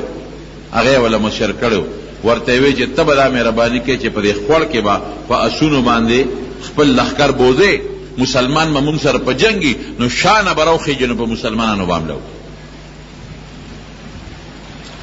نبی علیہ السلام په هغه غونډۍ 50 کسان غشو ویشتونکو والا مقرر کړل. عبدالله ابن جبیر یې والا مشر کو، وی ته به د دې دفاع کوې چې په دې خوړ کې تا نه څوک رانی شي او مونږ جنګېږو مخ په مخ، خو د شانه څوک حمله ونه کړي. ډېره ښه جنگ شروع شو. هلته کافرانو ښځو خپلو خاوندانو ته او خپلو وروڼو ته او خپلو پلارانو ته مرثیې ووې، او چې کوم مړې په بدر کې شوي وو هغه ورته را یاد کړل او جلاګانې وکړې، ښه وجړل او ښه ګډې شوې ورته، شرابونه یې مسکل او ډېر جوش کې دي. قرآن شریف کې الله تعالی فرمایي الم تر الی الذین خرجوا من دیارهم وهم الوف، دا کوم ځای کې راځي بطرا ورئاء الناس، خلق دا هغه خلق کافران چې جوش سره او په کبر راوتي دي، ته نه ګورې دوی ته شرابونه یې ښه وڅکل او ښځې ورته ګډې شوې، جوش یې پکې پیدا کړ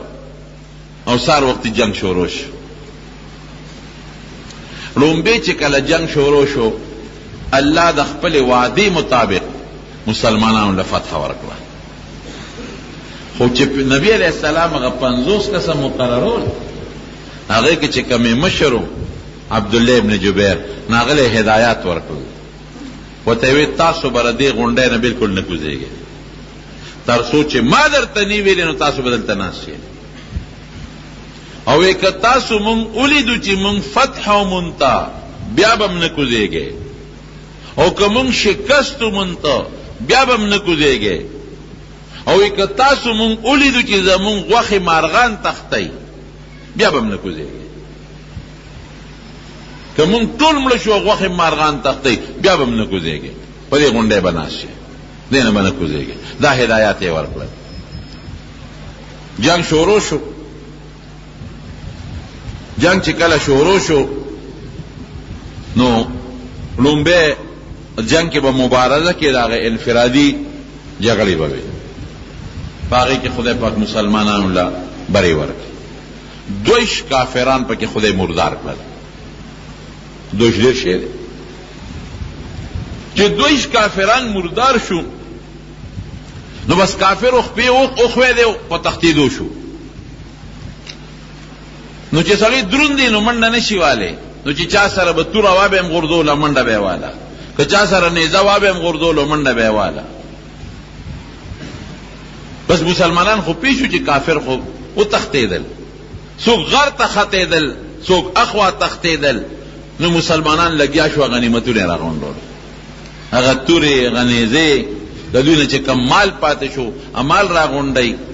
یو صحابي فرمایي بخاری شریف کې حدیث ته وی دا کافرانو خزه ما په خپل ولیدې چې خزه منډې والے او په غر کې خطه او دا خزو په دینالو کې چې کم داغي پازیبونه پنځیب چي وی امم لیدل منډې وای خزه لګیا دي تختی او مسلمانان غنیمتونه غونډي، بلکې مسلمانانو تور خپل کې خاو لکه جنگ چې ختم شي بیا په وسله څوک څه کوي. مسلمانانو تخکاره چې کافر ټول لاړلو تختېدل، ښځې مو تختېدلې او غنیمت ته نو تورې ځای په ځای باندې ودرولې او نیزې خپلې کېښودې، اسونه خپل چا سره چې وغې ودرول او لګیا دي مسلمانان هغه د کافرانو غنیمت مال راغونډئ. دې کې هم فایده چې دا تورې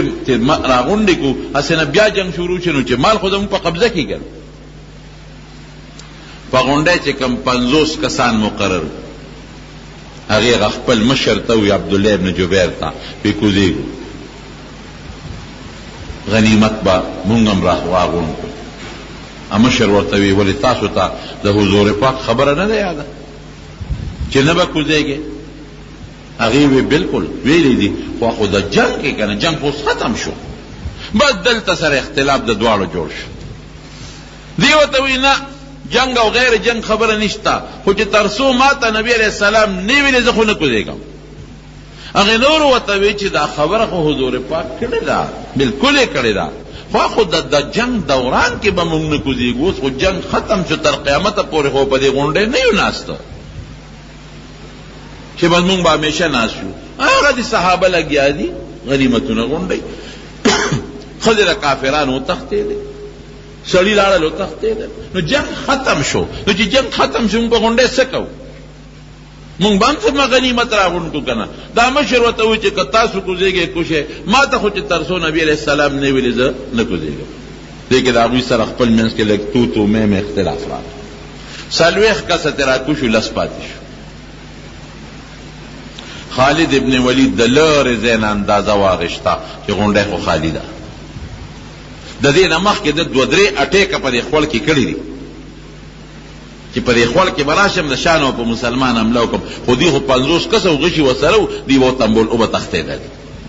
بیا به اټیک وکړو، دوی به په غشو بیا وویشتل، بیا به وتښتېدل. هغه چې وکتل چې غونډۍ خو تقریبا خالي ده، راشه موقع ده، نو هغه فورا خپل د اسونو فوج را جمع کړ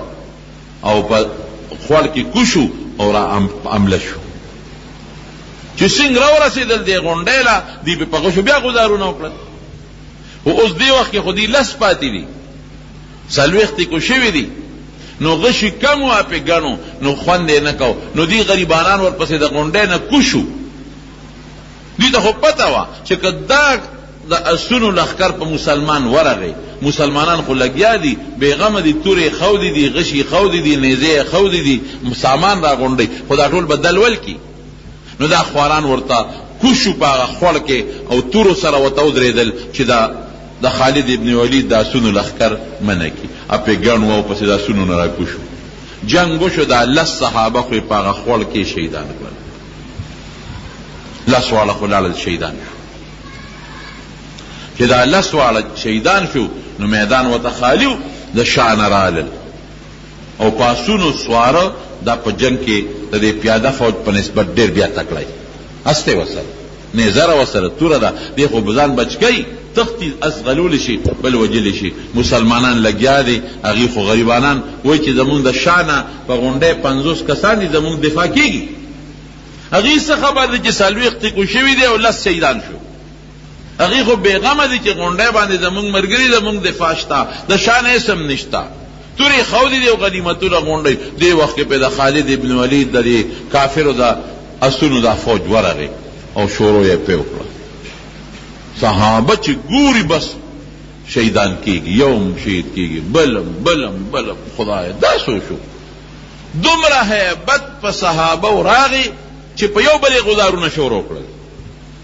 کافرانو پکې اوازونه شروع کړل دا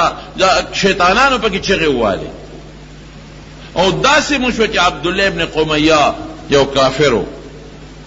راغی په نبی علیہ السلام باندې او په حضور پاک باندې غزار وکړو او د تورې داسې مضبوط غزار یې پې وکړو او نبی علیہ السلام له یو پیغور هم ورکړ وی خذها عني وانا ابن قمیه وی واخله په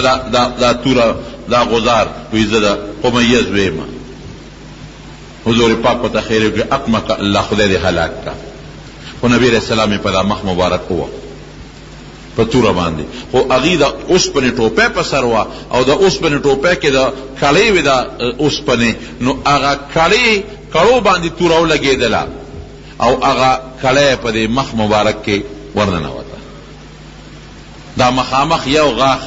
د دوو پسې دا چې کوم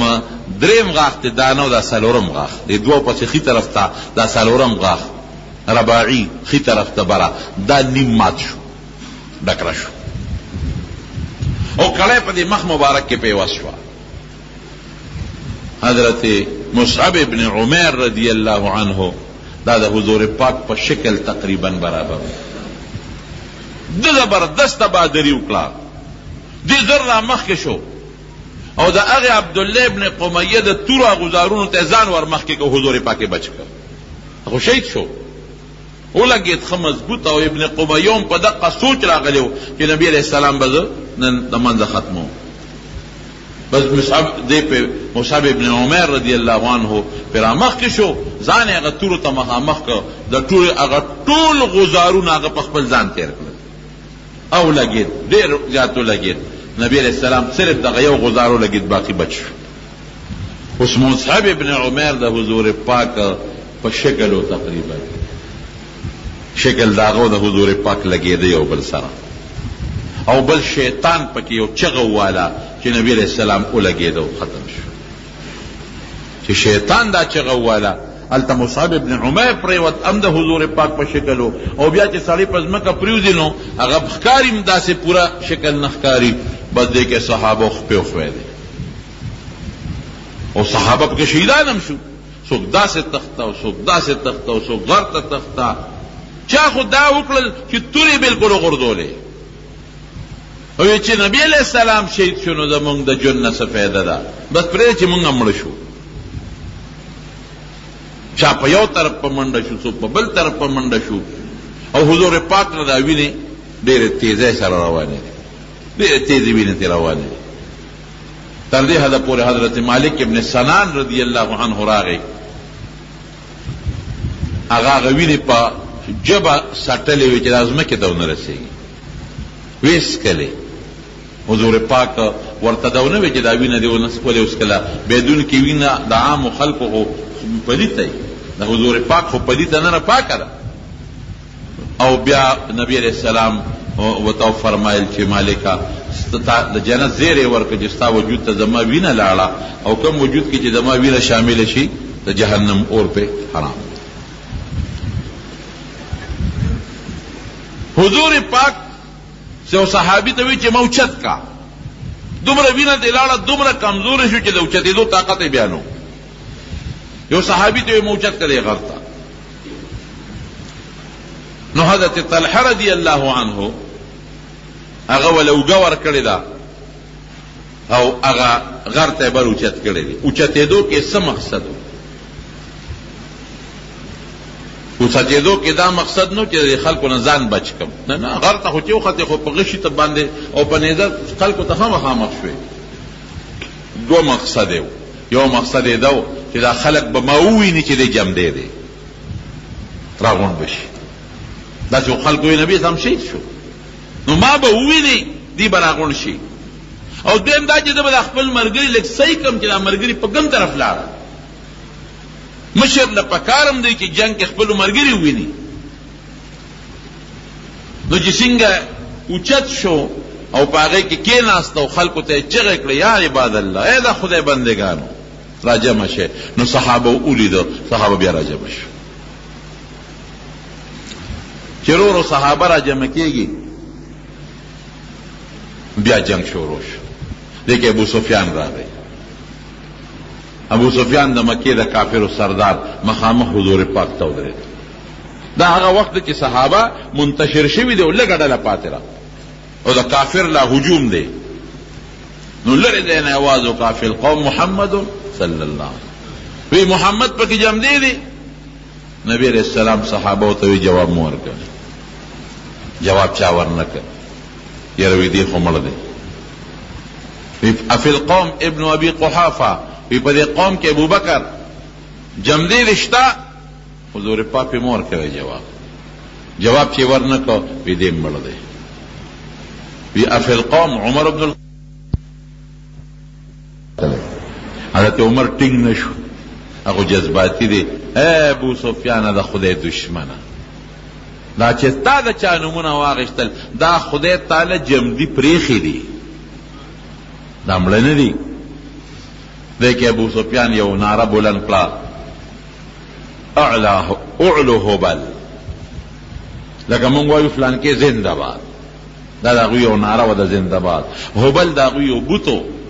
یو خدای یو باد بوت پا جنگ کے بیداغن امداد وقتا اعلو هبل مانا دا چه هبل زنده باد نبی علیہ السلام صحابو تا فرمائی وی جواب ورکے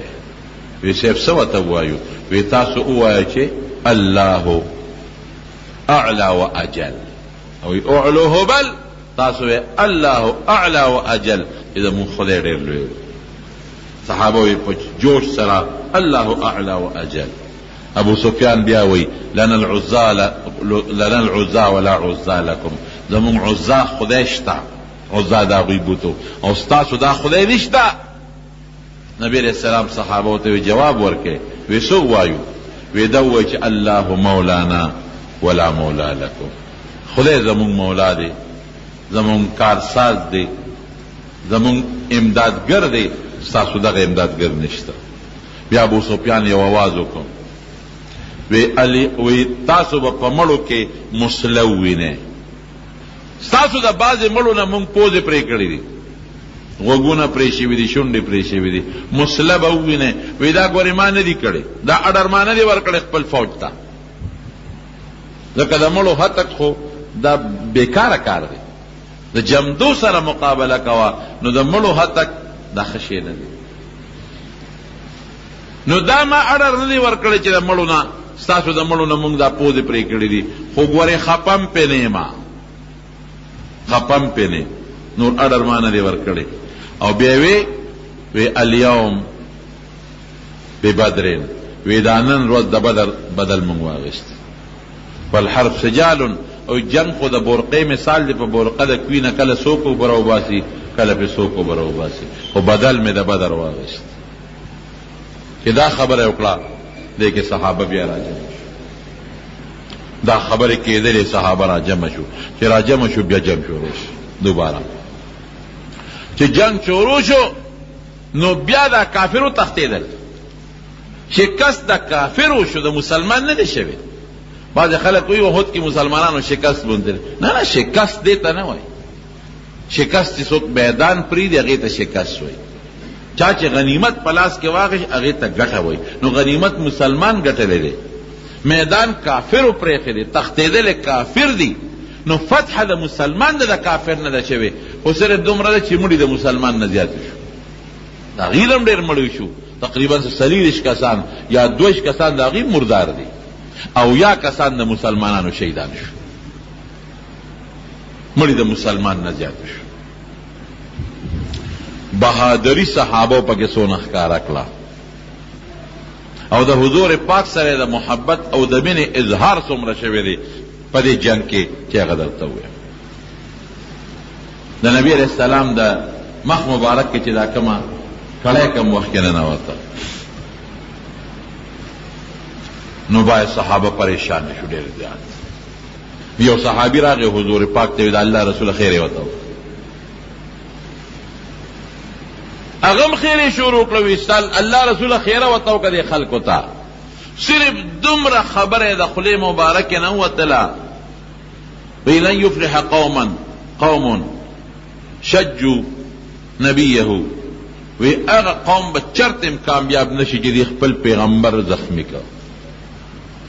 دا امر الفاظ وی نو چې صحابه خیره وکړي جلدم صحابه نو حضور پاک ته وی خیره ورته وکړه وی ان الله لم یبعثني لعانا وی خدای ز خیره پخ نیم را لېږلی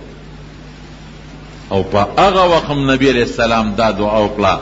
اللهم اهد قومي انهم لا يعلمون خدای زما دې قوم ته هدایت وکړي دا نه پوهېږي کدی پوهېدی نو په خپل پیغمبر به غزار کو پیغمبر خو دې ته د جنت لاره ښیي د دوی خیر ښه کوي د دوزخ نه بچ کوي دی خپل پیغمبر باندې گزارونه کو نه دا پوهېدی نه پوهېږي. حضرت طلحه رضی الله عنه دا لاس باندې به د نبی علیہ السلام نه غشي تنبول دا لاس به نیوه او په دې باندې به غشي را تنبول پر یو لاس دا لاس یې شل شو او چې هغه حلقه ده زغری د حضور پاک د مخ مبارک نه حضرت ابوبکر صدیق ورغی چې دا تیرو باسم د کبینه ورسره روانه وه نو حضرت ابو عبیده ابن الجراح رضی الله عنه ورمنډه کړې وی ابوبکر وی ستا د په خدای قسمی دا کار ماته پرېږده دا خدمت ماته پرېږده دا ته مه کوه وی ښه راشه راته راوباسه اچته راوته نو غاښونه یې ورته خپل ړم کړل نو د حضرت ابو عبیده ابن الجراح پکې غاښونه مات شو غاښونه پکې مات شو هغه یې راوویسته ښځې خبر شو په مدینه کې بوډاګان خبر شو چې دغسې حضور پاک شهید شو اواز خو دغه اطلاع ورسېدله پراپیګنډه وشوه بس زنانه رامنډه کړه حضرت ام سلیم رضی الله تعالی عنها حضرت عائشه صدیقه رضی الله تعالی عنها حضرت فاطمه رضی الله تعالی عنها حضرت صفیه رضی الله تعالی عنها دا بیبیانې را په منډه شوې حضرت عائشه صدیقه به مشکونه د اوبو ډکول او په منډه منډه به اوبه راوړی او زخمیانو له به خوله کې اچولې منډې به یې والي او فاطمه رضی الله عنها راله چې د حضور پاک دا زخم دغه بند شي وینه بنده شي نو علي صاحب به په ډال کې اوبه راغشتې او هغې به پې اچولې وینه نه بندېدله نو بیا د کجورو پوزکې وسوځو او د هغې ایرې یې راواغشتې اوس هم خلک بعضې وخت کې په زخم باندې ایرې اچوي اگر مې ایرې راواغشتې هغې ول په دې زخم باندې کېښودې هغې سره وینه یو پوټې بنده شو. یو بیبي د حضرت حمنه رضی الله تعالی عنها دا د مصعب ابن عمر رضی الله عنه بیبي ده کوم چې د حضور پاک هم شکل هغه چې څنګه راغله نو چا ورته وی ورور دی شهید شو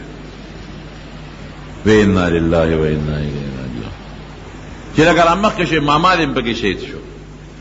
بیا وی انا لله و انا الیه راجعون نو چې لکه مخکې راله نو مصعب ابن عمر وی خاوند دې شهید شوی دی نو ډېر یې وجړل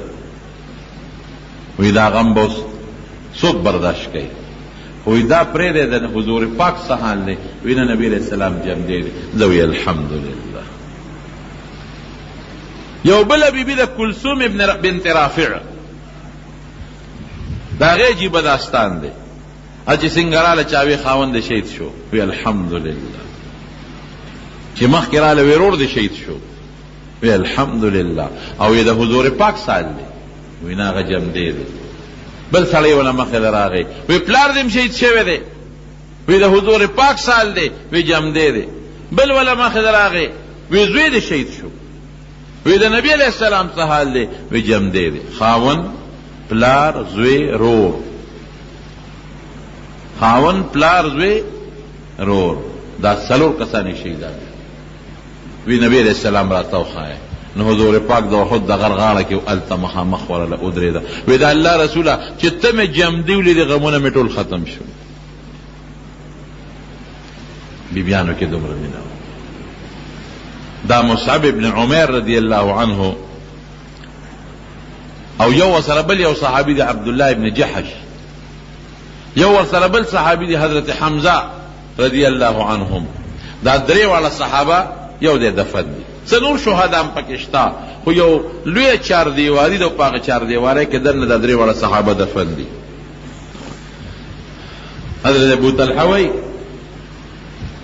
وی عبدالله ابن جحش ما ته د شپې نه وایي چې ابو طلحه راځه یو دعا تو که زه به پې امین ویم، یو به زه وکړم ته پې امین ویم. وی ما وی چې ښه. نو وی ما چې ښه د مخکې دعا کوم. وی وایه. وی ما لاس اوچت کړ. وی ما چې خدایه سبا مې د یو مضبوط کافر سره مقابله راول چې ما هغه وی په توره ازار هغه وام یو بل ښه ستړي کړو او بیا پې زه زغرور شم او وی وهم او مردار شي. نو دی عبدالله ابن جحش وی آمین. وی بیا ما ته وی چې ښه ما دعا مس کوم آمین به پې وی. وی دې مو چې خدای سبا مې د یو مضبوط کافر سره مقابله راول چې زیم وام امیم وی ښه یو بل ستړي کړو او بیا په ما زورور شي ما وی او ما شهید کی. وی ما وی چې آمین. وی سارله مې د یو مضبوط کافر سره مقابله رانه فقط دعا مې خدای قبول کړه. وی زه په انخته یم امن خطې په تورو وال کو وی ښه ستړي شو. وی ناګانه ما و مردار شو. وی چې مې نظر وکړه عبدالله ابن جحش ته او وی دیم د یو کافر سره انخته دی مې چې دا به دعا د دم قبوله ده او زما هم قبوله ده. وی ښه یو مضبوط تکړه کافر سره انخته دی هغه هم په توره وی دی هم وی. وی ناګانه پې زورور شو دی شهید شو. حضرت حمزه رضی الله عنه د ډېرې بهادرۍ اظهار وکړ. لومبي وخت کې تاسو ته مو چې د مسلمانانو پله درنه وه، د دنیا کافر یې مردار کړل. نو د عتبه د لور د ابو سفیان ښځه هنده د هغې یو غلام وحشي نوم وحشي ابن حرب، هغه سره یې خبره کړې وه. وی که تا زما د پلار بدل واغېسته او حمزه دې شهید کړم، ځکه حضرت حمزه د دې پلار د حضرت حمزه رضی الله عنه په لاس په بدر کې مردار شوی، حمزه دې شهید کړ، نو تا به زه په څه طریقه آزادوم. وحشي وی په خپله رضی الله عنه وروسته مسلمان دی. وی ما سره یو وړه نیزګۍ وه حربه ورته وي په عربۍ کې. وی په احد کې د یو غټ کاڼي شاته پټ ناست وم. وی مې چې که حضرت حمزه په دې تېرېده زه به په دې غزار کوم، مخامخ خو هغه له څوک نه شو ورتلی. وی ناګانه دې زما خواله راغی. وی چې راغی بس هغه نیزګۍ مې ونیوه او غزار مې پې وکړو ورو مې ویشته. بعضې خلکو په جنګ کې په غشو ویشتل کول، بعضې په دې نیزګۍ ویشتل کول. ویه مې ورو ویشته. وی بس داسې رسا په دې نوم ولګېده، په دې نوم باندې چې دا نیزه تې شاته ووته، نومره تېره وه. وی ما پسې ګواښ وکړه خو بس را پرېوت، په هغې کې شهید شو. بیا هنده راغلې ده، دی خو یې د پلار قاتل و حضرت حمزه، ډېر ظلم یې ورسره کړی. په تاریخ کې دومره ظلم به چرته هم چا سره نه کړی لکه حضرت حمزه رضی الله عنه سره چې وشو. یې دې پوزه پرې کړه، شونډې ته پرې کړې وې، غوږونه یې ته پرې کړل، سترګې یې ته وویستې او دا سینې والا وشلوله، زړه یې ته راوویست، په هغې یې چکونه ولګول، اینه یې ته راوویسته، په هغې یې چکونه ولګول او دا اندامونه یې په پړي کې واچول، امیل یې ته جوړ کړه د اندامونو نه او هغې غاړه کې واچول او ګډېده به. حضرت صفیه رضی الله تعالی عنها چې د حضور پاک ترور ده، د حضرت حمزه خور ده، امراله حضرت زبیر ته حضور پاک وفرمایلو زبیر ورشه مور دې منې کړه چې دا خو ښځه ده، د ښځې زړه خو ډېر کمزوري، نو که دا خپل رور یې په دې حالت کې ولیده نو څه جل پې ونه شي. دا ډېره بهادره ښځه، ورشه مور دې منې کړه. حضرت زبیر ورغی او مور ته ودرېده، وی مور یې ودرېږه، هغه خود زبیر هم مضبوط تکړه سړی و، مور ورله داسې په دې سینه کې غزار ورکړه چې دا زوی هغې غاړه وغورځاو. حضرت زبیر ول آواز ورکړ، وی مور نبی علیہ السلام وی چې مور دې منع کا، دقسې ودرېده، یا په ځان نه پوهېده یا دغسې ودرېده. وی بچې ورشه روالت نه مې ووایه چې ما ته پته ده چې زما رور سره څه شوي زه خبره، او که زما رواره په دې یریږي چې زه به فریاد وکړم نو فریاد نه کوم، صرف د رور دا لاش لګینم یو دوه خبرې ورسره کوم. وی خو درې که تپوس کوم، وی خو د الله رسوله مور خو مې داسې وی، وی ښځه پرېږده. چې دا راغله حضرت حمزه رضی الله عنه ته یې وکتل داسې مخامخ، سینه شلېدلې وه، پکې زړه نشته، پکې اینه نشته، پوزه، سترګې، غوږونه، روزې، شونډې دا نشته، نو ته مخامخ ودرېدله. وی خلک وایي چې نن به صفیه د غم نه مړه شي او نن به ډېر فریاد وکړي. رورې تاله زه مبارکباد در راغلی مبارکي در کوم چې د الله په لار کې تا د خپل وجود اندامونه ټوکړي ټوکړي قربان کړل، د دې قربانۍ مبارکباد در راکړم. او بیا حضور پاک په هغې ډېر زیات خفه و د حضرت حمزه په دې مظلومیت چې دا ظلم ورسره شوی و. پیغله مې غواړي چې حمزه خښ نه کم، په دې میدان یې پرېږدم چې دا غوښې د مارغان او د حیواناتو خوري، چې د قیامت پر ورځ خلق د قبرونو نه پاسي او زما دا تره د مارغانو او د حیواناتو د دغه غوښې د هغې د ججورو نه راوځي او دې ته خدای جوړ کړي. خو که په دې میدان یې پرېږدم بیا به خلک خپل مړي نه ښخوي، ځکه یې ښخوم.